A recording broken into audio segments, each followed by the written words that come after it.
There's so much money to be made in doing cybercrime. You're always going to have people willing to take risks. We're all tired of getting the calls of your car insurance is going to expire, or you have a USPS package, or you have this and that. And just like you'd have a call center answering customer service, you have an outbound call center with fraudsters, social engineering consumers. 30 people sit in a room, and this is what they do for a living. We think a lot about hijacking devices. My computer got hacked, my cell phone got hacked, but your brain can get hacked too. Access to criminal channels and communities had become much more widespread. We really can't put a level of trust into things like, oh, I heard their voice or I saw their face. We're not going to bend down to this. We're going to fight this. We have the tools, we have the means, we have the smartest people, and everybody's on board.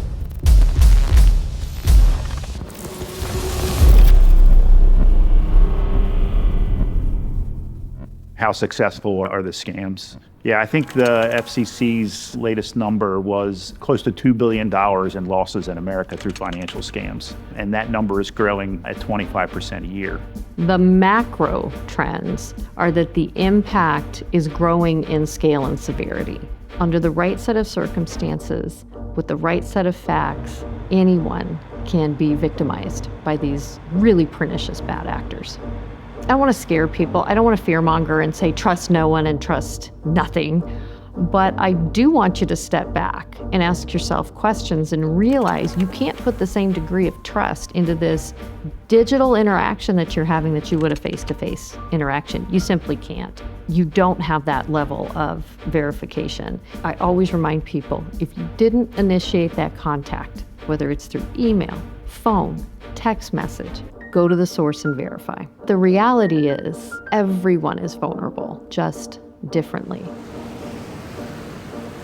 As the world became more connected and became a lot more dependent on e-commerce, certain countries started to really step up their game in how they educated their citizens.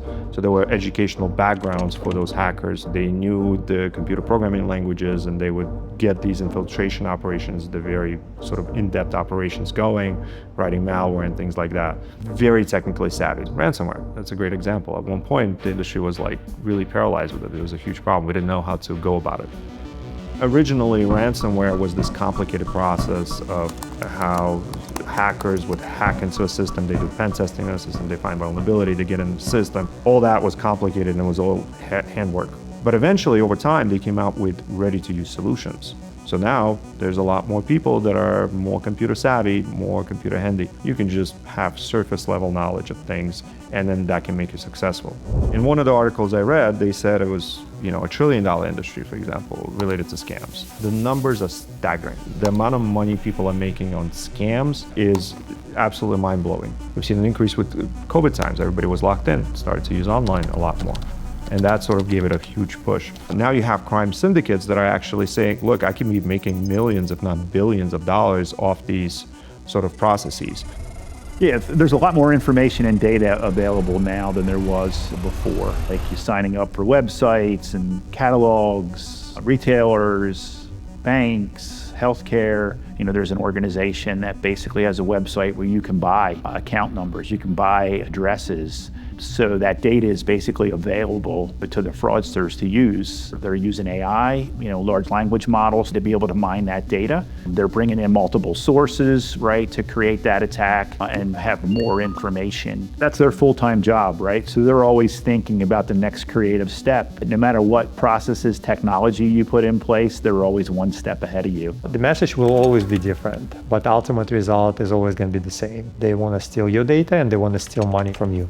I have a friend, he is well-established, well-known public accountant, and even that person was tricked into sending close to $20,000 last year to fraudsters. They received a text message first through their phone, which looked like the IRS was contacting them, and then somebody gave them a phone call almost within a few minutes of receiving text message, and criminals were so convincing in their message where my friend literally rushed to the bank to get $20,000 and send it over to them.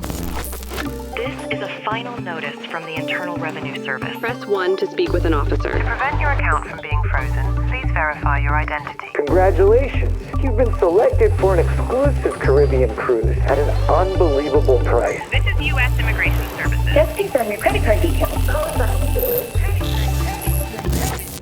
All these scams originate, through some type of communications channel, either through email, through SMS, or through a phone call, either one-to-one phone call, or in some cases, a robocall. So you can actually send a text message from an email, make it look like it either is a cell phone or officially coming from the bank. SMS messages from banks come from what's called a short code. And what you'll see in these fraudulent messages is you'll see a 10-digit phone number in the top of it if you really look at it, right? Or if it's a website, it's not the official bank.com. It'll have something else in there, just a little bit off. Now the social engineering with SMS scams is very sophisticated. In the early days, it was just one-on-one kind of a scam, right? Where a person would send something from just a single cell phone.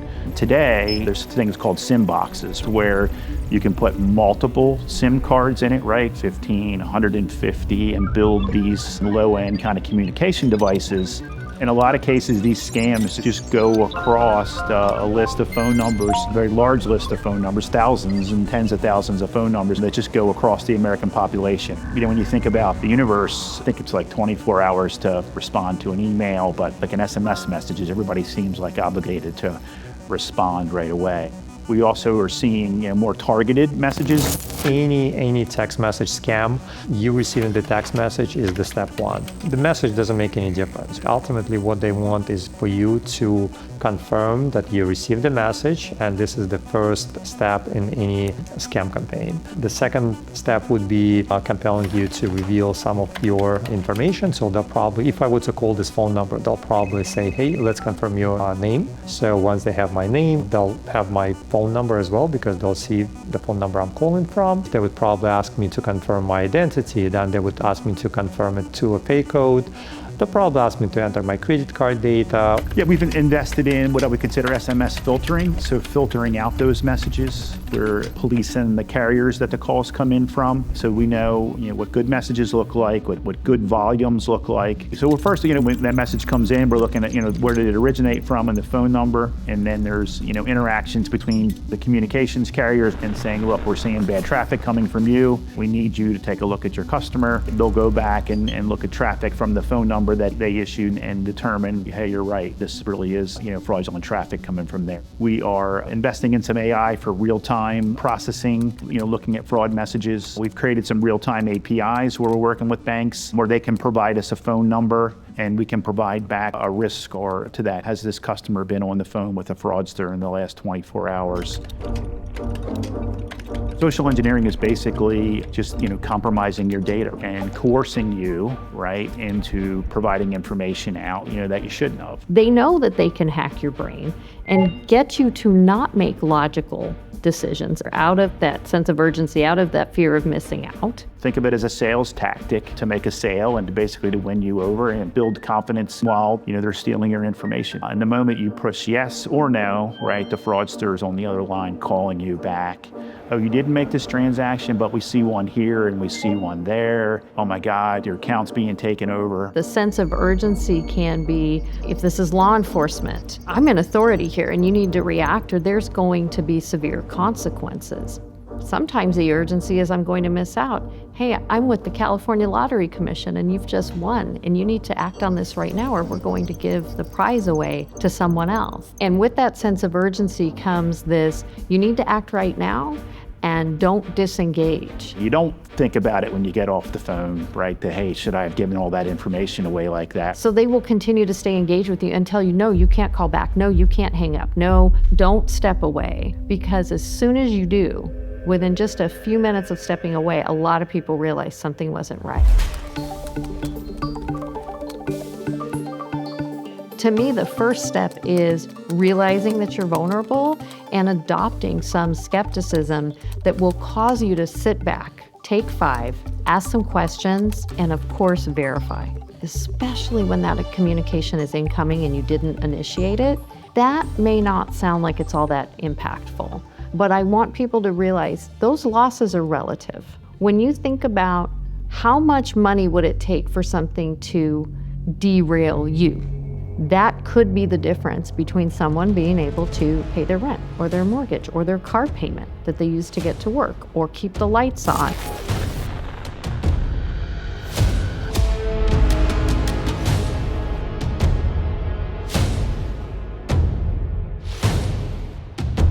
The day I got the phone call, it was a very slow day. I woke up from a nap because of this phone call. And when I answered, this guy, he said, Lillian, listen to me carefully. Your mom got into an accident and we have her. At first I thought an officer was calling me, maybe my mom had gotten into an accident. He said, If you hang up, your mom is going to die. So listen to what I have to say.